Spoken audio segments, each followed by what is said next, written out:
So I would like to recognize both Jonas and Gosia for all the work and the years they've done.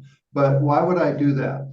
Well, it's very important that we have one, of course, lineage, but we also have permission from our teachers. So, for example, in 1988, after I'd studied Buddhism and things for 18 years, then I asked His Holiness the Dalai Lama, or I'd been requested to give initiations. That's the way it happened. It's not like I decided I wanted to be a tantric guru. Rather, I was requested, and then I had to get permission, at least to do it properly.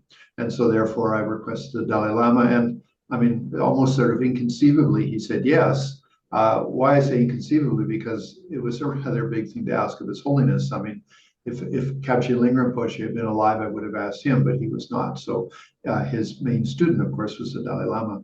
So in doing this right now, I'm just recognizing that the two of you have put many, many years in of practice and such like that.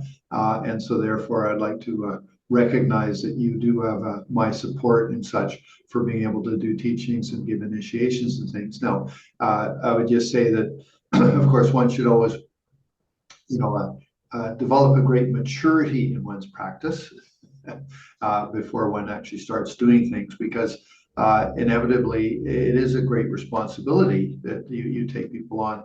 And then people turn to you with a great deal of faith and feeling. And so therefore, you have to be prepared for that people will then put a lot of emphasis on you. So just holding lineage is fine, but then moving over to being a tantric guru is just a whole other level of, say, responsibility, but just a level of involvement with the students. And so therefore, certainly, there's two things that we do. One, we cultivate our students. We cultivate them with the graduated path to enlightenment, or the advice of my spiritual teacher, or whatever particular lineage you have, or for Lamdre in the Sakya lineage. And so that's, that you get them excited about that they have a good rebirth, that they understand things are impermanent, that they're inspired by Buddha Dharma Sangha, they've taken refuge. And then, for example, they know the details of how to work with their karma. All of that's how you cultivate a student, to give them a good understanding. Actually, what you do is you are mentoring them to become very stable in their practice. And having established that, and of course knowing how to work with their delusions and feelings and such, then finally, of course, perfecting or developing bodhicitta, that I'm doing it for more than myself, and then the 6 perfections. All of that's your cultivation of a student.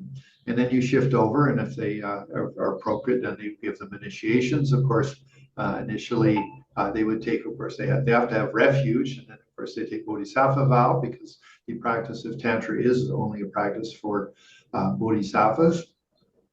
And then whether it's the Kriya Tantra or yoga or Anatara yoga, then whatever level you invite them into and help them practice and such like that. So anyway, just sort of a brief statement to say that having put in many years in your practice, that you are certified and supported by me in your future of promoting the Buddha Dharma. So thank you very, very much.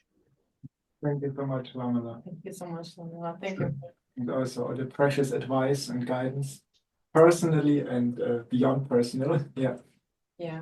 We really Hopefully you can cut this part off, okay?